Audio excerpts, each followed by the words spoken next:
the Young and the Restless Spoilers. Welcome back to our channel, besties.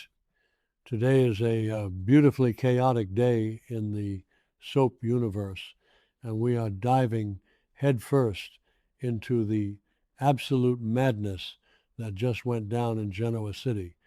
Grab your iced coffees, lock your doors, and strap in, because we have so much to unpack and my jaw is permanently on the floor.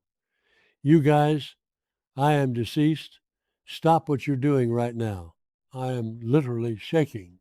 I am filming this while I am running errands, literally sitting in my car in the Target parking lot, because I just had to jump on here and vent. Wait, we need to talk about this now. Send help. My soul has actually left my body.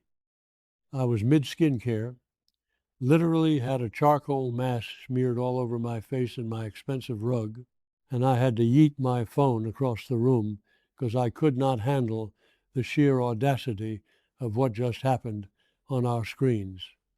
I am physically vibrating. My grip on reality is slipping. This situation is now my entire personality, and I am not okay. I am genuinely spiraling over these choices, like these people are my real-life neighbors, and I am just peeking through their blinds. Let's start with Kyle Abbott, because Bestie, he is officially in his detective era, and I am genuinely living for it. Basically, Kyle is straight up leaving a voicemail for Dr. Lawrence Markham, and he is not playing games. He legit says he tracked the doctor down and saw his mother through the window. He threatens to call the cops if Markham doesn't call him back. Wait. Backtrack for a second, I missed a step. Kyle has been losing his mind trying to find Diane, and the fact that he is just raw-dogging this investigation without the police is honestly so unhinged. Like, call Detective Burrow. But no, Kyle is going rogue. And don't even get me started on the vibes of this scene. The lighting in the Abbott mansion was so dark and moody, it was giving major psychological thriller aesthetic. Did I say that yet? My brain is mush. Moving on, but seriously, think about Kyle's trauma. This boy lost his mother for literally years when she faked her death. So now that she is missing again, he is fully triggered. He is not about to sit back and let history repeat itself. The desperation in his voice when he left that voicemail, cinematic mayhem, I was clutching my chest. He is basically saying, I see you, you creepy fake doctor, and I am coming for you. But also, why didn't he just break the window right then and there? Why leave a voicemail? Honestly, soap logic is straight up wild, but I am here for the drama. Wait, backtrack for a second, because we genuinely need to unpack the sheer trauma of Patty Williams for a minute before we get back to Diane. This woman is blackmailing Jack for SEX in exchange for his wife's safety, using their history on the yacht as leverage. Honestly, it is giving major psychological horror. Jack is standing there in his perfectly tailored suit, looking like he wants to legitimately vomit, while Patty is just prancing around thinking they are star-crossed lovers. It's straight up nauseating. I was screaming at my screen, Jack, do not give in to this woman. And the fact that she is now lurking around his property, the Abbott security team needs to be fired immediately. Like, legitimately? How does she keep getting onto the estate? Is the gate just permanently open?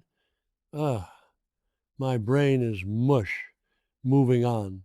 Okay, cut to Dr. Markham's creepy barred house. Diane is trapped, and she is basically interrogating this man like she is a seasoned FBI profiler. She asks him why he's lying to her. She straight up asks, who were you on the phone with? And accuses him of talking to Patty Williams.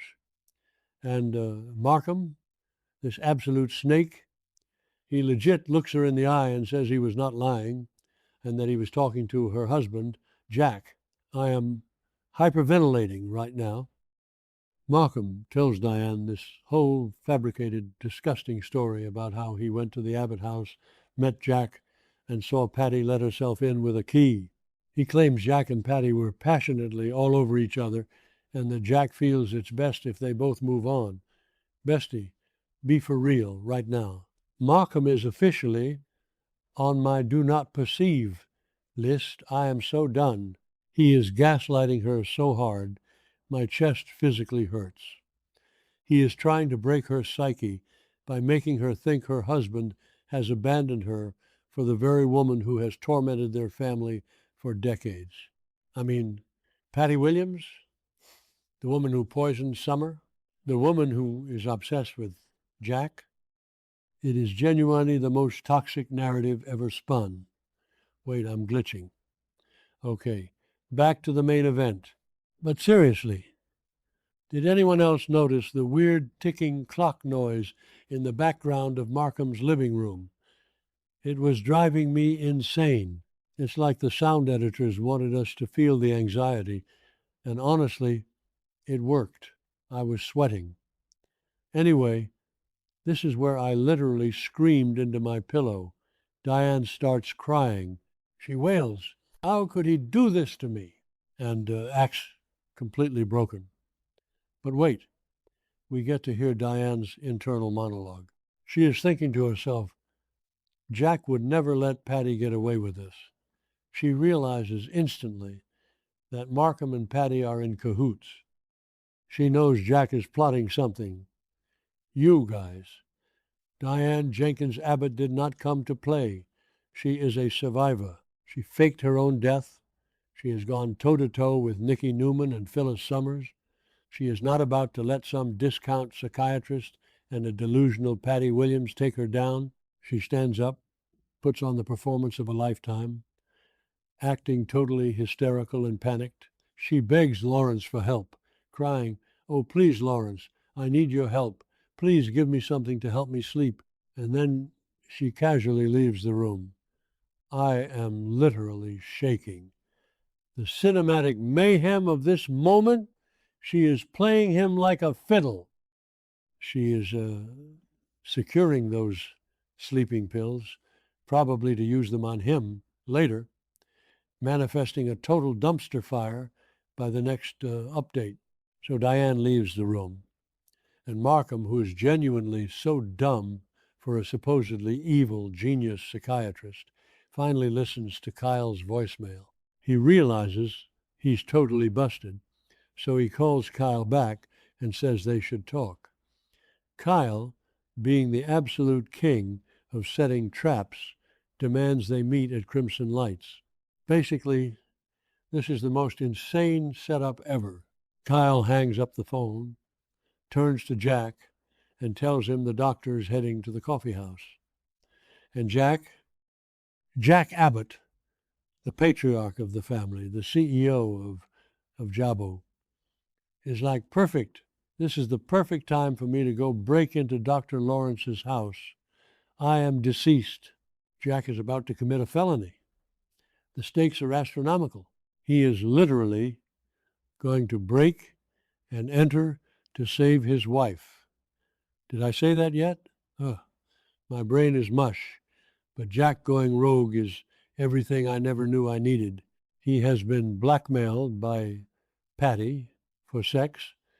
He has been shown photos of his wife in a padded cell.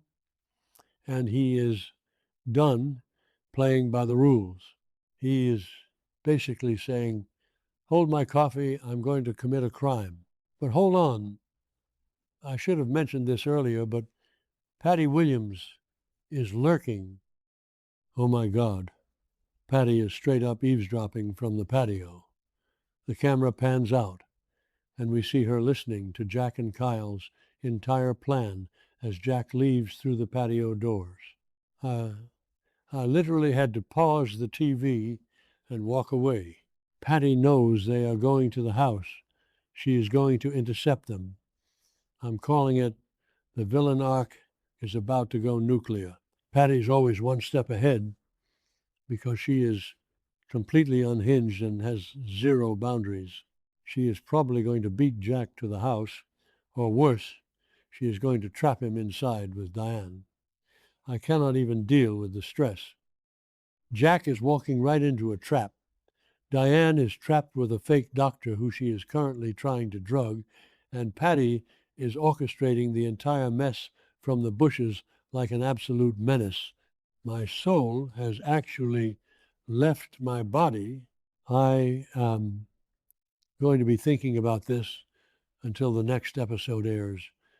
I am physically unwell. Besties, pray for Jack, pray for Diane, and honestly pray for me because I am too invested in this.